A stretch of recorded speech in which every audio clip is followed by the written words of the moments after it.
Olá, meus irmãos. Hoje eu gostaria de iniciar o nosso estudo lendo com vocês alguns poucos versículos de Gênesis capítulo 3. Por favor, abra sua Bíblia comigo em Gênesis no capítulo 3. Nós vamos fazer a leitura de alguns versos. Diz assim, irmãos, a palavra do Senhor. A partir do primeiro verso, por favor. Ora, a serpente era mais astuta que todos os animais do campo que o Senhor Deus tinha feito. E esta disse à mulher: é assim que Deus disse: não comereis de toda a árvore do jardim? E disse a mulher à serpente: do fruto das árvores do jardim comeremos. Mas do fruto da árvore que está no meio do jardim, disse Deus: não comereis dele, nem nele tocareis, para que não morrais. Então a serpente disse à mulher: certamente não morrereis, porque Deus sabe que no dia em que dele comerdes, se abrirão os vossos olhos e sereis como Deus, sabendo o bem e o mal. E viu a mulher que aquela árvore era boa para se comer e agradável aos olhos, e árvore desejável para dar entendimento. Tomou do seu fruto e comeu, e deu também a seu marido, e ele comeu com ela. Então foram abertos os olhos de ambos, e conheceram que estavam nus, e coseram folhas de figueira, e fizeram para si aventais. E ouviram a voz do Senhor Deus, que passeava no jardim pela viração do dia, e esconderam-se Adão e sua mulher da presença do Senhor Deus entre as árvores do jardim. E chamou o Senhor Deus a Adão e disse-lhe: onde estás? E ele disse: ouvi a tua voz soar no jardim e temi, porque estava nu e escondi-me. Agora, meus irmãos, lá no versículo 15, aquele grande versículo que nós já temos falado tantas vezes em nossa congregação, diz assim a palavra do Senhor: e porém inimizade entre ti e a mulher, e entre a tua semente e a sua semente, esta te ferirá a cabeça, e tu lhe ferirás o calcanhar. Amém. Vamos orar?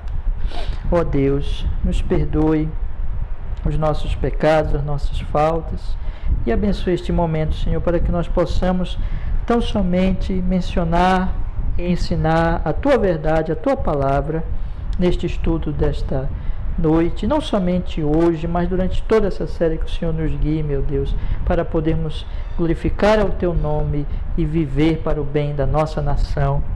Em nome de Jesus, nós oramos assim, nós agradecemos, Senhor, nosso Deus e nosso Pai, em Cristo Jesus. Amém e amém. Graças a Deus. Irmãos, hoje é o terceiro estudo da nossa série sobre a igreja e a nação. Eu gostaria hoje de falar a vocês, irmãos, sobre a obra de Deus, sobre a intervenção do Senhor Deus na humanidade, que é realmente a nossa única esperança, e é esse entendimento que nós devemos realmente ter bem claro na nossa mente, para que nós possamos agir de maneira apropriada. Na verdade, dois temas têm que estar bem claros na nossa mente. O primeiro, do estudo anterior, ou seja, que do homem só vem fracasso, que o homem desde a queda, e é isso que a palavra de Deus ela coloca aqui para nós, e nós estudamos no estudo anterior, a partir do momento que o homem ele quis ser como Deus, ele quis construir um mundo sem Deus, ele fracassou inevitavelmente. Essa é a grande verdade. Se você for observar aqui, a tentação da serpente foi exatamente tendo esse aspecto de tirar Deus da questão, quando diz assim, versículo 4: então a serpente disse à mulher: certamente não morrereis, porque Deus sabe que no dia em que dele comerdes, se abrirão os vossos olhos, e sereis como Deus, sabendo o bem e o mal. Então, observe, irmãos, que ele colocou aqui, vocês não podem confiar em Deus, e se vocês comerem, vocês serão como Deus, conhecerão o bem e o mal. Então está aqui, meus irmãos, em grande medida a questão de que, olhe, vivam a vida de vocês, construam o mundo de vocês muito melhor do que esse que vocês têm aqui no paraíso, sem Deus. independente de Deus, ou seja, autonomamente, ou seja, dirigido pelos próprios pensamentos, pelas próprias ideias, pelo próprio querer de vocês. Então, façam isso e vocês melhorarão muito. Na verdade, vocês serão libertos dessa opressão que é Deus. Lá no versículo 6, a palavra de Deus apresenta aqui, irmãos, exatamente a tentação que Eva teve, e viu a mulher que aquela árvore era boa para se comer, agradável aos olhos, observe agora, e árvore desejável para dar entendimento, entendimento que Deus não tinha dado a ela e que ela queria ser independente de Deus. Tomou do seu fruto e comeu, deu também ao seu marido e ele comeu com ela. Ou seja, a partir dali, irmãos, a autonomia dominou. E nós falamos a semana passada sobre a família de Caim, onde tinha ali todo tipo até mesmo de talento, mas eles não buscavam a Deus, eles não amavam a Deus, nem mencionavam Deus. Nós observamos, irmãos, que a situação, então, semana passada eu falei isso, vai piorando, essa autonomia, e isso afeta famílias, isso afeta a sociedade inteira, e Caim construiu uma cidade sem Deus, e é exatamente aqui, a cidade dos homens, aliás, tem até aqui o livro, né, do grande teólogo do passado. Eu gostaria até de recomendar a vocês aqui que lesse esse clássico, né?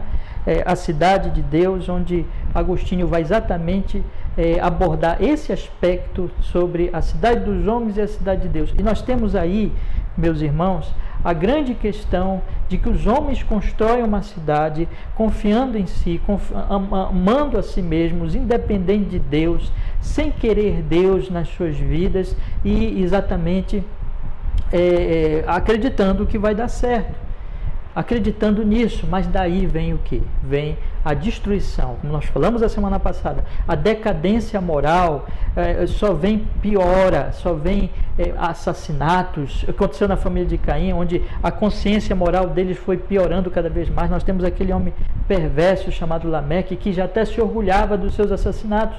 Então, vai caindo. Se Caim foi ruim, Lameque ainda é pior que ele. Então, isso que vai acontecendo, vai caindo. Dos homens só vem degradação. Daí nós tiramos uma lição importantíssima na semana passada. Não podemos confiar nos homens. Tudo que os homens fazem, tudo que os homens constroem, independente de Deus, é morte, é destruição. Autonomia que vai gerar idolatria, como falamos semana passada, e vai gerar degradação espiritual, moral, e a violência, as coisas vão piorar. Isso tem sido uma realidade em todas as nações, em todos os povos, em todos os governos. Nós observamos o apóstolo Paulo tratar exatamente disso lá em Romanos, no capítulo 1, a partir ali do versículo 18, onde ele diz que isso que aconteceu com os homens. Deus entregou os desejos do seu próprio coração, e quando Deus faz isso, o que acontece? Quando Deus faz isso, esses homens eles vão caindo cada vez mais em situações degradantes, piorando moralmente, se tornando cada vez mais violentos. E vocês devem lembrar lá no finalzinho de Romanos capítulo 1, aquele catálogo terrível de obras más, de pecados que o apóstolo Paulo apresenta lá para nós, que é exatamente a prática dos homens pagãos. Isso está aí delineado na história, descrito na história geral, né? Na história da humanidade, e nós observamos isso pelo mundo, observamos isso no nosso próprio país. E, meus irmãos, isso é o homem, isso nos leva, e esse ponto que eu concluí a semana passada, a não confiarmos nos homens. Nós não podemos de maneira nenhuma colocar a nossa fé, a nossa confiança nos homens. A partir do momento que nós confiamos nos homens, seja em nós mesmos, seja no homem, seja no Salvador da pátria, seja num partido político, seja numa ideologia, quando nós começamos a confiar nos homens, nós estamos caindo exatamente nessa rede de degradação, nessa rede de queda. Nós estamos então ali já submetidos, influenciados por esse tipo de situação, que é a degradação dos homens. O que a palavra de Deus vai dizer então? Que a nossa esperança E esse é o ponto que eu quero estabelecer muito fortemente nesse nosso estudo, irmãos, desta terça-feira, que a nossa esperança não está no homem. Se você for pegar todas as Escrituras, a palavra de Deus ela vai ter exatamente esse quadro, que a nossa esperança está no Senhor. Então, quando você lê aqui esse texto, você lê a palavra do Senhor, você vê que os homens, confiando em si mesmos, imediatamente eles se viram nus, imediatamente eles entraram ali em angústia, em vergonha, imediatamente eles fugiram de Deus, eles não podiam mais estar na presença de Deus, em comunhão com Deus. Deus, diz aqui a palavra do Senhor, e ouviram, no versículo 8, ouviram a voz do Senhor Deus que passeava no jardim pela viração do dia, e esconderam-se. Eles só podiam fazer isso agora, eles só podiam se esconder, eles não tinham mais, não estavam mais à vontade, eles agora eram pecadores, eles agora estavam contra o Senhor Deus Todo-Poderoso, então eles precisavam, agora eles tinham só que fazer isso, eles não podiam mais estar na presença de Deus, acabou a comunhão com o Senhor, ou seja, isso que tem na autonomia. Meus irmãos, acabou, os homens não podem fazer nada. A mensagem das Escrituras totalmente essa, dos homens só vem perdição, nos homens não há esperança, nos homens não tem nada de bom. A nossa única esperança é o Senhor. A nossa única esperança é que Deus venha em nosso socorro, é que Deus Ele nos ajude, é que Deus venha nos salvar, como diz lá no grande capítulo 3 de Jonas, a salvação vem do Senhor.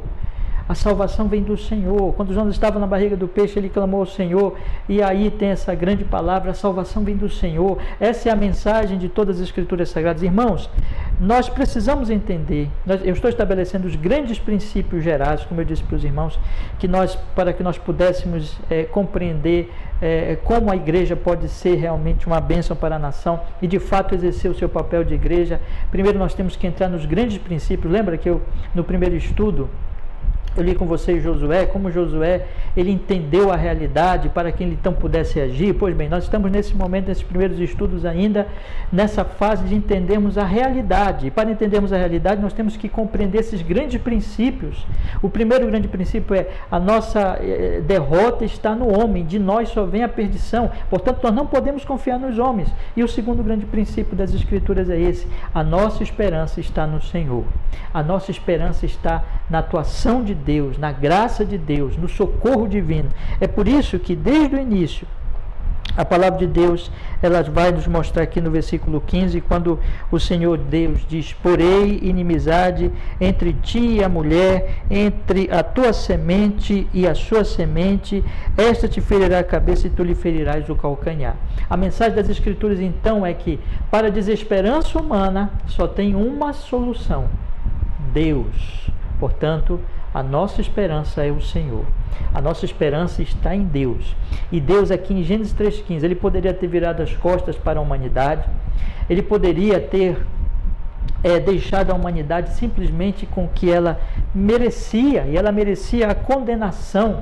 Poderia ter feito como, por exemplo, Ele agiu com os anjos, em que Ele não ali providenciou para os anjos nenhum caminho de salvação para os anjos caídos. Mas Deus poderia ter feito isso, mas aprove ao Senhor salvar os homens, trazer graça, trazer salvação, trazer socorro. E aqui nós observamos, irmãos, quando ele diz: porém inimizade, eu farei isso entre ti e a mulher. Quem é esse ti? Satanás, o diabo. O diabo tinha trazido o pecado e a morte, a destruição, e toda essa autonomia, tudo isso é obra do maligno ali, pela mentira, como Jesus vai dizer em João capítulo 8, ele matou a humanidade pela mentira, pelo engano. Tudo isso que nós observamos no mundo vem daquela mentira primeira do diabo, e o diabo tem mentido para os homens, e os homens continuam acreditando nessa mentira, mentira da autonomia, mentira que não acreditando que podem viver sem Deus. Mas o Senhor diz, porém inimizade entre ti e a mulher, entre o seu descendente e o teu descendente, este ferirá a cabeça e tu lhe ferirás o calcanhar. Deus está falando aqui de Cristo, que Cristo venceria a serpente. Deus está dizendo aqui: eis que eu vou entrar nessa história para quebrar esta obra do diabo, essa obra de destruição, essa obra que trouxe toda essa destruição sobre a humanidade, e eu farei isso. Isso mostra, meus irmãos, que a nossa esperança deve ser sempre posta em Deus. Que nós precisamos olhar para a humanidade, precisamos olhar para os homens em geral, precisamos olhar para os governantes, precisamos olhar para as autoridades, precisamos olhar para a sociedade, precisamos olhar para toda a circunstância que nos envolve, inclusive neste momento que nós estamos vivendo, com esses dois grandes princípios.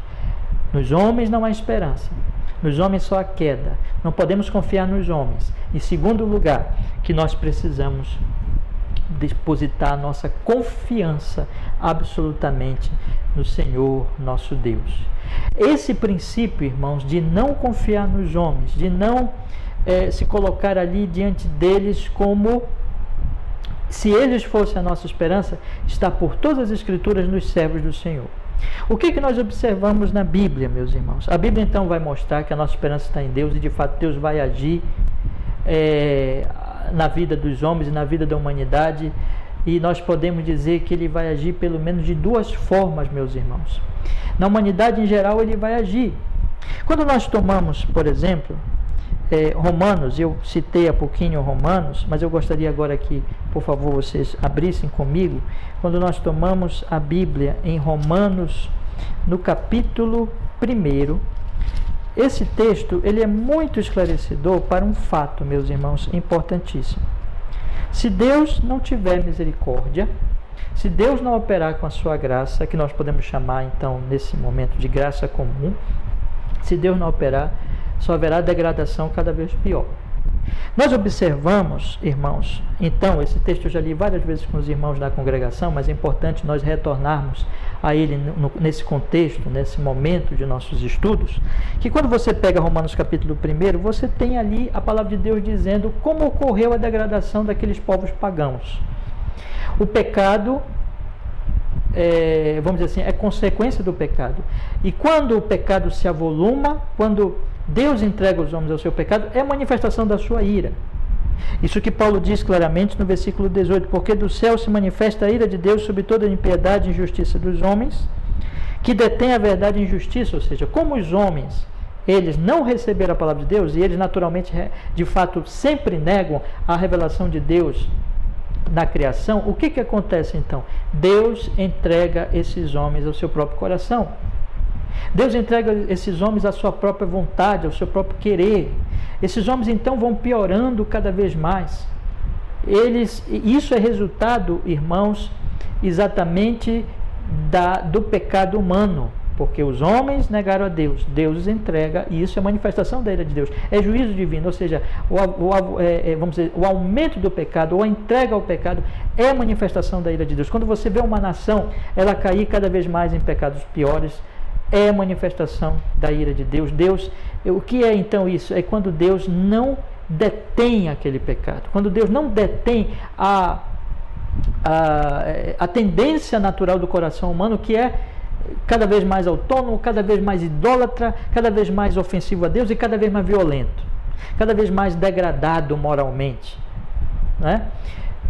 Se Deus não colocar a sua misericórdia, a sua graça ali, que contém aquilo, que domina aquilo, que vamos dizer assim, não deixa aquilo se alastrar, só Deus pode fazer isso, a situação vai se tornando cada vez pior. Paulo diz no versículo 24, por isso também Deus entregou as concupiscências dos seus corações. No verso 26, por isso Deus abandonou as paixões infames. Na segunda parte, no verso 28, diz a palavra, vou ler todo 28, e como eles não se importaram de ter conhecimento de Deus, assim Deus os entregou a um sentimento perverso para fazerem coisas que não convêm. Paulo está dizendo aqui que isso é uma manifestação da ira divina, quando Deus não detém isso, quando Deus não impede isso, mas Deus entrega. De Deus não vê o mal, não vê o pecado, mas Deus então, ele entrega os homens ao próprio coração dele, ao curso natural dos seus corações, e eles vão caindo cada vez mais. Isso significa, meus irmãos, que as coisas têm um princípio, portanto, verdadeiro também aqui, por outro lado, né? Que as coisas só não pioram porque Deus, ele contém ainda a maldade humana. Que as coisas só não são piores por causa disso. E que uma manifestação da misericórdia de Deus é quando ele contém essa maldade humana. Para isso, meus irmãos, Por exemplo, inclusive, dentro dessa obra dele, irmãos, de conter também a maldade humana, estão as próprias autoridades, os próprios governos, né? Os governos são instituições divinas, meus irmãos, instituições divinas. Então, podemos dizer também que isso está incluído aqui nesse conter dessa maldade humana, que é um ato da graça comum e da misericórdia do Senhor, para que as coisas não piorem cada vez mais. Quer dizer, a manifestação da justiça e da ira de Deus é quando Deus entrega aos seus corações, mas quando as coisas não pioram tanto, e não acontecem coisas ainda piores, é por causa da misericórdia divina. E eu creio que podemos dizer também pelas Escrituras que uma dessas manifestações dessa graça, dessa misericórdia do Senhor está na instituição das próprias autoridades, dos próprios governos. Quando Paulo diz no capítulo 13 de Romanos: toda alma esteja sujeita às autoridades superiores, porque não há autoridade que não venha de Deus, e as autoridades que há foram ordenadas por Deus. Por isso, quem resiste à autoridade resiste à ordenação de Deus, e os que resistem trarão sobre si mesmos a condenação, porque os magistrados não são terror para as boas obras, mas para as más. Queres tu, pois, não temer a autoridade, faze bem e terás louvor dela. Ou seja, ele continua falando, vou ler mais o 4, porque ela é ministro de Deus para o teu bem, mas se fizeres mal, teme, pois não traz em vão a espada, porque é ministro de Deus e vingador para castigar o que faz o mal. E veja que a palavra de Deus diz aqui que isso contém a maldade dos homens, a espada. As autoridades foram instituídas para que os homens não cometam atos cada vez piores, para que os malvados, para que os perversos, eles temam a espada e não progridam e não prossigam nos seus atos cada vez piores, nos seus atos cada vez mais perversos. Então, a própria autoridade foi instituída por Deus como uma manifestação, meus irmãos, dessa graça, como manifestação dessa ação divina, que Deus não virou as costas simplesmente para os homens. Este é o princípio geral que eu estou abordando aqui, que a nossa única esperança é o Senhor, que é só Ele que opera, é só Ele que pode conter isso, mas inclusive que as autoridades que Ele instituiu, todas as partes, são também para o domínio dessa maldade. Observem, meus irmãos, que ele coloca, porém, aqui um fato muito importante que Paulo diz no versículo 5, que vai fazer uma diferença, porém, entre o homem comum e o que já nasceu de novo. Porque ele diz assim no versículo 5: portanto, é necessário que lhe estejais sujeitos, não somente pelo castigo, mas também pela consciência. Ele está falando com cristãos. O cristão, ele não obedece à autoridade somente por causa do temor que ele tem do castigo, mas também pela consciência, mas também porque ele tem consciência de Deus, porque ele teme a Deus, porque ele respeita a Deus. Então, meus irmãos, isso aqui nos traz uma iluminação, um ponto, nos ilumina sobre um aspecto muito importante, que os ímpios que não têm essa consciência, que as consciências deles existem sim, como nós já temos estudado em outras oportunidades, mas essa consciência ela está manchada pelo pecado e pelo engano do pecado. Esses ímpios, eles deixam de fazer certas coisas por temor da espada, por temor da punição, mas o cristão é diferente. Ele não faz somente por isso, mas porque ele tem consciência. Isso quer dizer que o ímpio, aquele governo e aquela autoridade, quando agem de forma justa, quando agem de forma correta, isso tudo pela graça de Deus, Deus atuando nos homens, eles são contidos. E tudo isso então aqui é bondade do Senhor, é graça do Senhor, é misericórdia do Senhor, para que as coisas não piorem cada vez mais, irmãos.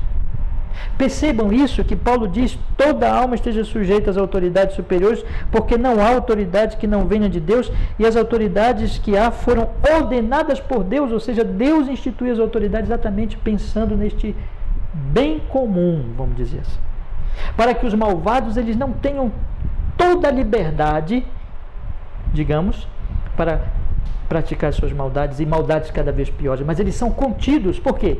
Eles são contidos pelo temor das autoridades, que vêm e que dão a eles esse temor pela espada, pelo castigo, pela lei aplicada. Em outras palavras, aqui está incluído pela pena de morte. Então observem, meus irmãos, como tudo isso está na grande manifestação da bondade de Deus em que Deus está contendo essa perversidade dos homens. Em todas as Escrituras, portanto, nós observamos que a esperança nossa, inclusive aqui, que a esperança não está no governo em si, que a esperança não está nas autoridades em si, mas a esperança está no Deus que institui as autoridades e que opera através delas para que o mal não se alastre cada vez mais. Percebe isso? Em toda a Escritura, portanto, a nossa esperança é posta no Senhor. A Bíblia não diz para nós confiarmos nos homens. A Bíblia não diz para nós esperarmos nos homens. Mas a Bíblia diz sempre para que nós olhemos para tudo que acontece. Inclusive, irmãos, quando os homens agirem de forma correta, isso, na verdade, não é por eles, mas é porque Deus está agindo. Porque Deus está evitando que eles ajam cada vez piores. Quando a coisa não piora é por causa da misericórdia, da graça comum de Deus. Quando os homens são salvos e são redimidos, se você crê, se eu creio, se nós somos salvos hoje, nós sabemos também que é pela graça de Deus. Aquele princípio de Jonas que diz, do Senhor vem a salvação, tudo isso, irmãos, mostra que a salvação vem unicamente do Senhor, que é só Deus que salva. Portanto, a nossa esperança tem que estar no Senhor. O cristão, ele vê o mundo, ele vê a realidade em sua volta nessa perspectiva sempre clara, que ele não confia nos homens, ele não pode confiar nos homens, ele confia no Senhor. Ele sabe que dos homens vem a perversidade, ele não confia nos homens, mas ele desconfia dos homens, ele desconfia de si próprio, ele não confia. Se você pega, por exemplo, um texto que eu estou estudando com vocês em João capítulo 9, aqueles homens que confiavam em si, que diziam, nós vemos, na verdade eram cegos. Mas aqueles que não confiavam em si, não confiavam na sua própria visão, entre aspas, mas abriam seu coração, criam na palavra de Deus, confiavam no Senhor, esses de fato enxergavam. Esses de fato podiam dizer, nós enxergamos, nós podemos ver o que está em volta de nós. Sempre a palavra de Deus, ela vai colocar isso, não confie nos homens, mas espere no Senhor. E nós devemos assim, irmãos, estar nessa cosmovisão, nessa realidade, nessa visão de mundo realista, em que nós sabemos que toda a nossa esperança, inclusive através das autoridades, inclusive as autoridades foram postas por Deus, e se elas fazem alguma coisa boa é por causa de Deus, mas que a nossa fé não deve estar nelas. A nossa fé deve estar no Senhor e a nossa esperança deve estar no Senhor. Nós olhamos e nós observamos, irmãos, esse mesmo princípio. Eu gostaria de fechar essa mensagem mostrando para vocês, irmãos, este princípio. Só retornando um pouquinho, o que eu quis mostrar hoje é que quando Deus diz Gênesis 3,15, ali está incluído Cristo Jesus, evidentemente, mas também, irmãos, abarca ali que Deus não se voltou as costas para a humanidade totalmente. Mesmo aqueles que não serão salvos enquanto estão nessa vida, Deus está operando ali o que nós podemos chamar de graça comum. Isso é o princípio também que advém ali de Gênesis 3,15 e que mostra que o mundo não foi entregue, irmãos, a si mesmo. E quando isso acontece é porque é a ira de Deus. Quando as coisas vão piorando, Romanos capítulo 1 é a manifestação da ira de Deus. Isso tem acontecido sim, mas há o princípio ali, irmãos, pelo outro lado, como eu procurei mostrar, de que a coisa não piora por causa de que Deus está contendo esse mal. E, inclusive, esse é o ponto que eu cheguei, as autoridades foram instituídas também com uma manifestação disso. Então, nós observamos, irmãos, concluindo, esse é o ponto que eu chego, que a nossa confiança e que a nossa esperança deve estar tão somente no Senhor, e nem mesmo nas autoridades, e nem mesmo em nós mesmos ou em qualquer homem, mas sabemos que toda esperança vem do Senhor Deus Todo-Poderoso. Agora eu quero encerrar com um exemplo bíblico, o grande exemplo, meus irmãos, de Abraão. Por favor, abra sua Bíblia comigo no capítulo 14. E aqui, irmãos, naquele grande episódio em que Abraão ele vence a guerra para salvar o seu sobrinho Ló, e ele então vem ali o rei de Sodoma e fala algumas coisas para Abraão. Observemos a reação de Abraão diante do rei de Sodoma e a reação de Abraão diante do rei de Salém. Melquisedeque, né? Então diz a palavra de Deus aqui no versículo 17, do capítulo 14, do versículo 17: e o rei de Sodoma saiu-lhe ao encontro depois que voltou de ferir a Quedorlaomer e aos reis que estavam com ele até o vale de Savé, que é o vale do rei. Melquisedeque, rei de Salém, trouxe pão e vinho, e era este sacerdote do Altíssimo, e abençoou e disse: bendito seja Abraão pelo Deus Altíssimo, possuidor dos céus e da terra. Bendito seja o Deus Altíssimo, que entregou os teus inimigos nas tuas mãos. E Abraão deu-lhe o dízimo de tudo. Ora, meus irmãos, Hebreus vai dizer que Melquisedeque é um tipo de Cristo.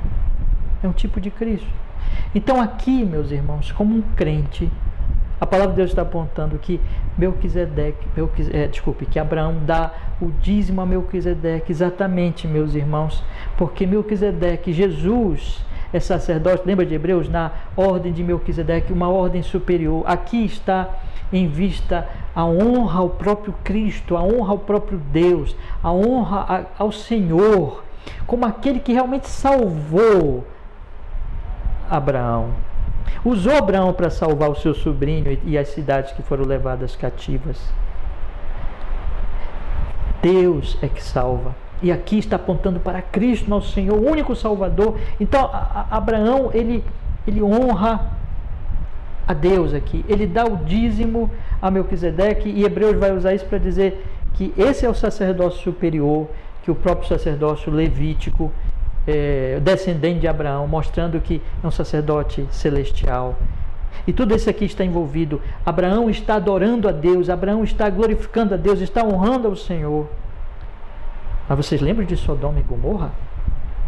Vocês lembram que cidades péssimas eram aquelas, pecadoras, que se tornaram símbolo da degradação moral, daquela autonomia que eu falei semana passada aos irmãos, que vem do homem, que provém do homem. Então, enquanto Melquisedeque na Bíblia, rei de Salém, é o tipo de Cristo, Sodoma e Gomorra é uma ilustração terrível da degradação, do pecado, da imundície, inclusive das autoridades e dos povos e das nações. E veja a reação de Abraão diante do rei de Sodoma.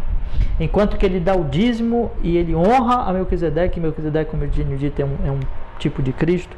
Quanto ao Sodoma, ele diz: e o rei de Sodoma disse a Abraão: dá-me a mim as pessoas e os bens, toma para ti. Ele fez uma proposta: me dá só as pessoas, os bens fica para ti, Abraão. Quantos homens que não amam a Deus, que não honram o Senhor, mas que só pensam no lucro, são homens ímpios, são homens conforme Adão, caído, são homens autônomos, são homens que não adoram a Deus, são homens que idolatram as coisas dessa vida. Quantos homens não bateriam palmas para essa proposta e aceitariam de bom grado imediatamente? Mas aqui está um contraste, meus irmãos, a reação de Abraão diante de Melquisedeque, o tipo de Cristo, e a reação de Abraão diante do rei de Sodoma, um rei ímpio, símbolo na Bíblia da degradação moral dele e da sua cidade, do seu povo.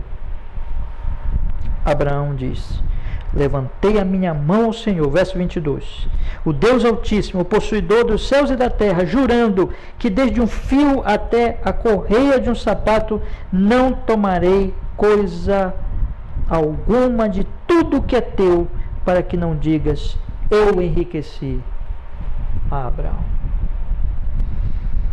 Salvo tão somente o que os jovens comeram e a parte que toca aos homens que comigo foram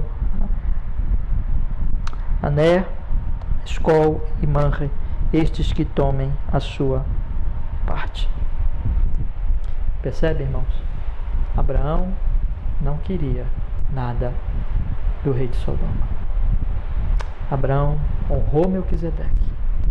Abraão não se submeteu e não fez negócio nenhum com o rei de Sodoma. Evidentemente que aqui a palavra de Deus aponta a diferença.